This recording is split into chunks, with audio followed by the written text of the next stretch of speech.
سلام رفقای گلم، امیدوارم که حالتون عالی بود باشه. من امیر محمد خان هستم، اینجا استودیو کدچه و امروز اومدیم با یه ویدیوی دیگه.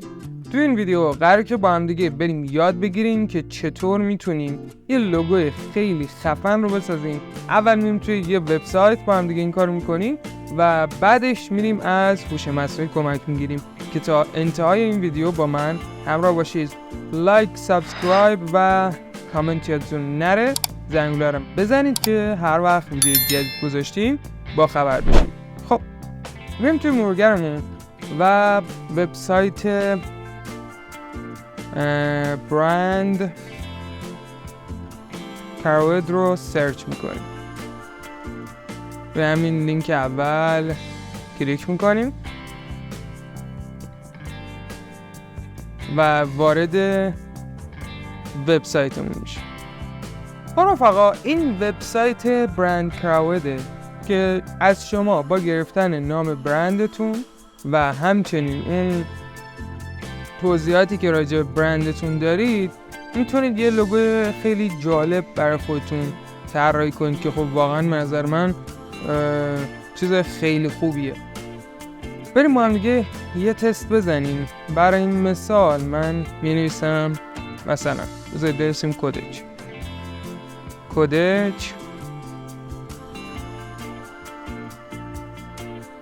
و اینجا از من میخواد که خب یه سری کلیدای یه سری کیورد ها رو هم بیام قرار بدیم. من می‌نویسم پروگرامینگ، مثلا کدینگ، ICT، مثلا IT. حالا شما میتونید کلمات انگلیسی مرتبط به کار خودتون رو بزنید، مثلا ICT، مثلا teach مثلا learning و خب میتونیم همینا رو بنویسیم، مثلا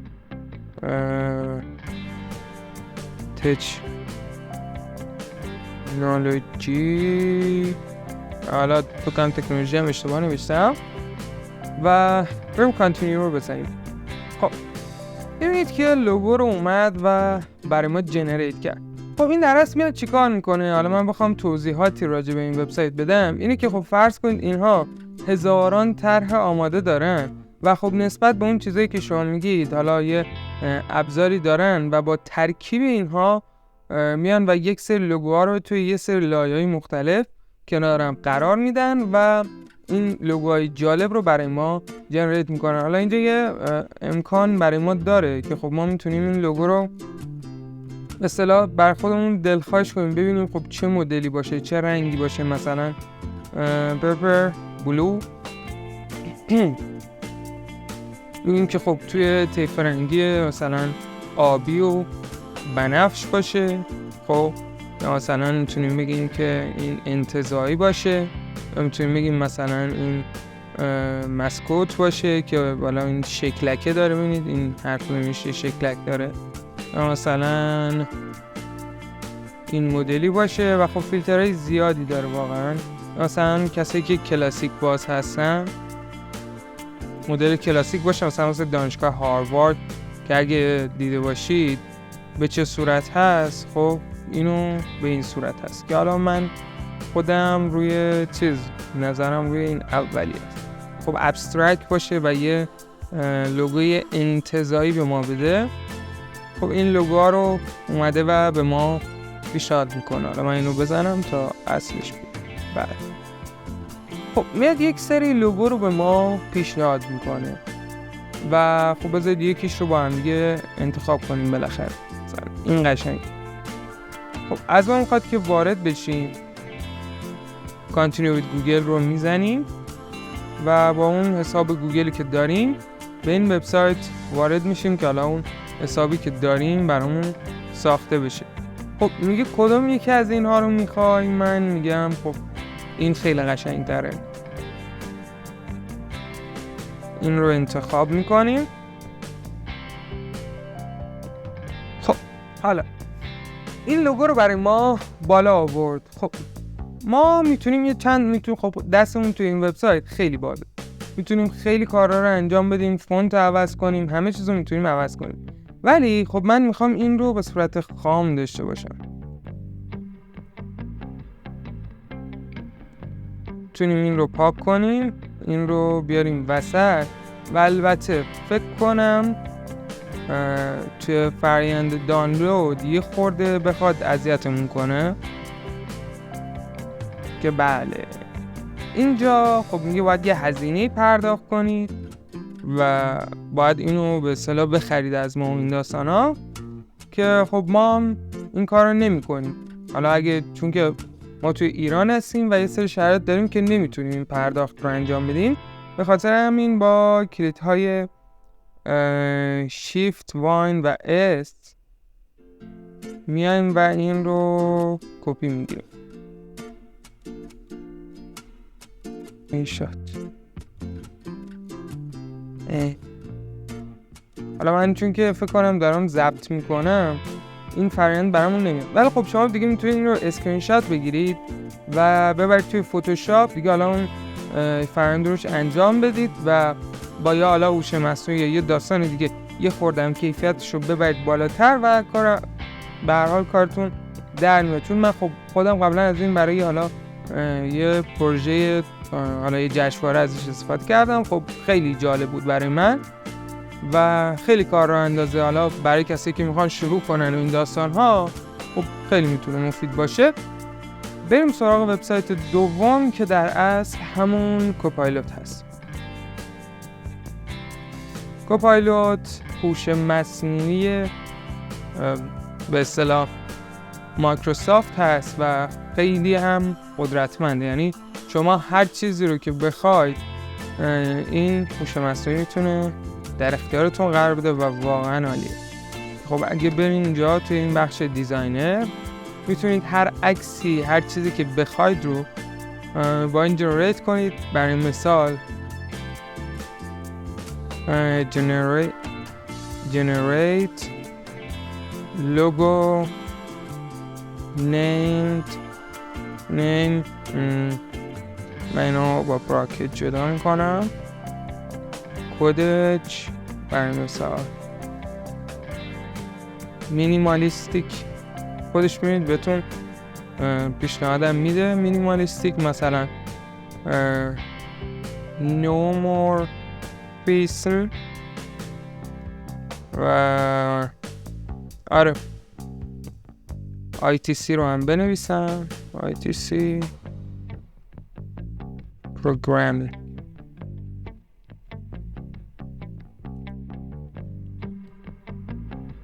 about رو هم بنویسم. شما میتونید همین متن که من نوشتم رو مثلا generate logo name فلان، حالا مثلا نوعی که میخواید مینیمالیست باشه، نومورفیسم باشه و درباره مثلا این مدل باشه. شما میتونید تو گوگل ترنسلیت یا هر جای دیگه سرچ کنید ببینید حوزه کاریتون به چه صورته. این رو ارسال میکنیم و منتظر پاسخی از دیزاینر کوپایلوت هستیم. خب داره یک سری توضیحات رو میده. البته این نکته رو هم بگم که خب شما میتونید به زبان فارسی هم این پرامپت ها رو بدید. حالا پرامپت چیه؟ پرامپت همین مثلا متنیه که من برش نوشتم تا این لوگو رو برای من بسازه. حالا میتونید به زبان فارسی بدید ولی خب من انگلیسی میدم چون که میخوام ریزالت خیلی جالب تری بگیرم. میبینید که خب عکسای جالبی هم برای من طراحی کرده و حالا که کنیم بذاریم رو مثلا ببینیم خودش چی میگه، ببینیم میتونه نوشته من اینو دوستم، میتونیم رو مثلا که آیکون کوچیک تبدیل کنیم ببینیم چی کار میکنه. خودش بهتون حتی مثلا اینجا پیشنهادم میده که خب ما مثلا چی میخوایم، چجوریه و واقعا ابزار مفیدی. یعنی حتی شما میخواید مقاله بنویسید، سوالی دارید، هر حرکتی میخواید بزنید، به نظر من خب خیلی کوپایلوت میتونه جایگزین بهتری باشه تا حالا چت جی پی تی. حالا مثلا من اینجا برش میسم generate minimalistic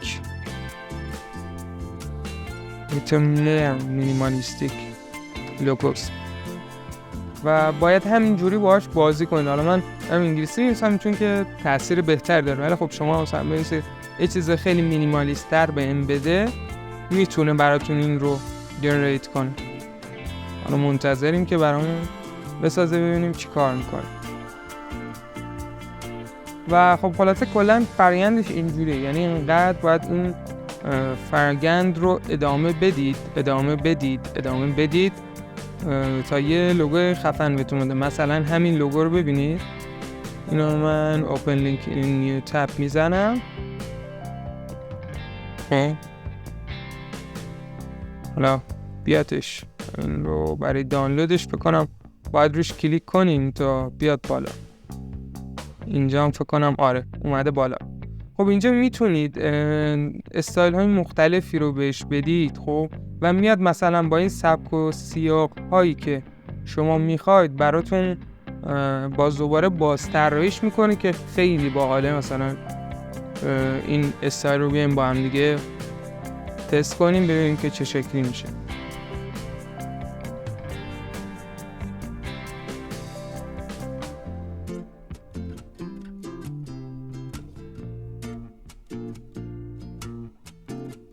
خب خیلی تفاوت کرد، ولی خب ببینید که این خیلی جالب تر شد. حالا من آندو میزنم چون که واقعا چیز نشد، ولی خب این خیلی جالبه. یه نکته هم که داره اینه که خب میتونید این رو دانلودش کنید و میبینید که الان این یه اکتی هم برامون داره. چقدر باحال. این رو میتونید از این سه گوشه بزنید، این رو دانلودش کنید و براتون توی مرورگر دانلود میشه. حالا این رو اگر توی این فایل هاش ببینید، توی بخش دانلود ها این دیزاینر، مثلا اینو میتونید با ادوب فتوشاپ باز کنید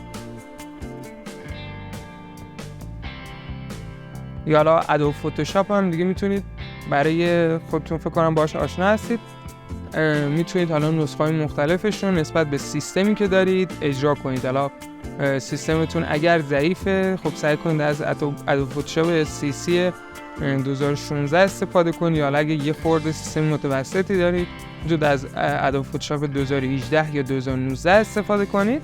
ولی خب مثلا من خودم از 2024 استفاده میکنم خب چون سیستمم مشکلی نداره و منتظریم تا ادوب فتوشاپ برامون باز شه. شما مثلا این رو که دارید خب میتونید بیایم یه کاری کنید، بیایم مثلا کراپش کنیم. آره این رو میایم مثلا کراپش میکنیم خب میایم تیکه تیکه این رو برای خودمون کراپش میکنیم. نگاه کنید لوگو وقتی میخواید طراحی کنید خب سعی کنید که زیاد لوگوتون شلوغ نشه. برای مثال این رو ببینید مثلا خیلی شلوغه و به عنوان یه لوگو واقعا شلوغه، ولی خب ما میایم این رو یه خورده بالا و پایین میکنیم تا این مواردش حذف بشه و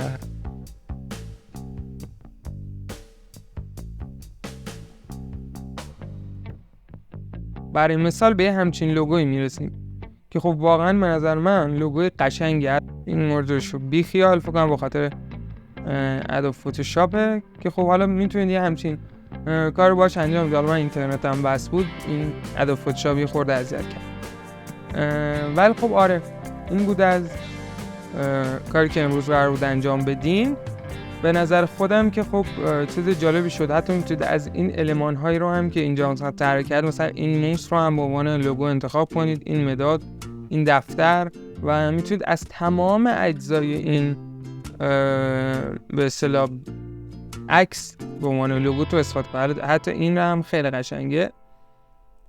و این بود از آموزش امروز. امیدوارم که براتون مفید بوده باشه.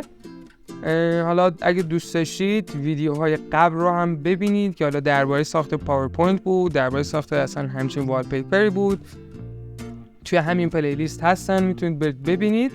و اینکه باز هم هر پیشنهادی، انتقادی، هر داستانی بودین بگید. لایک، فالو، به اصطلاح سابسکرایب و زنگوله رو هم یادتون نره. کامنت هم بذارید. یه قلب صورتی هم برام بذارید توی کامنت ها که بفهمم واقعا کیا تا آخر ویدیو دیدن و چیزی نمیدونم. فکر کنم خدا نگهدار.